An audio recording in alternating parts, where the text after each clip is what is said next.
నా పేరు నర్సింగో శ్రీనివాస్, బీసీ యువజన సంఘం కరీంనగర్ జిల్లా అధ్యక్షుని. రాష్ట్ర ప్రభుత్వం బీసీ సంక్షేమ హాస్టళ్ల అద్దె కిరాయి బిల్లులను వెంటనే చెల్లించాలని చెప్పి ఈరోజు బీసీ సంఘ కార్యాలయంలో పత్రికా సమావేశం ఏర్పాటు చేయడం జరిగింది.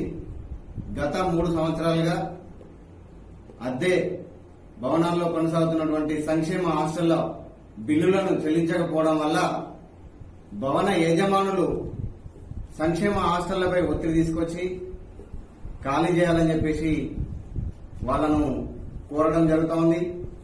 ఈ వార్షిక పరీక్షలు జరుగుతున్నటువంటి సమయంలో విద్యార్థులకు తీవ్ర ఇబ్బందులు ఎదురయ్యే పరిస్థితి నెలకొంది కాబట్టి రాష్ట్ర ప్రభుత్వం వెంటనే స్పందించి పెండింగ్ లో ఉన్నటువంటి బకాయిలను వెంటనే చెల్లించాలని చెప్పి మేము ఈ సందర్భంగా కోరుతున్నాం.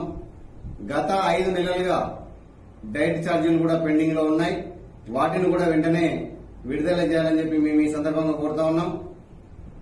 హాస్టల్ వార్డెన్లు వాళ్ళ జీతభత్యాల నుంచి ఈ యొక్క సంక్షేమ హాస్టళ్లను నెట్టుకొస్తా ఉన్నారు. కాబట్టి ప్రభుత్వం వెంటనే విడుదల చేసి ఈ బకాయిలను వెంటనే విడుదల చేసి సంక్షేమ హాస్టళ్లకు నూతన భవనాలు నిర్మించాలని చెప్పి కూడా మేము ఈ సందర్భంగా ప్రభుత్వాన్ని డిమాండ్ చేస్తా ఉన్నాం.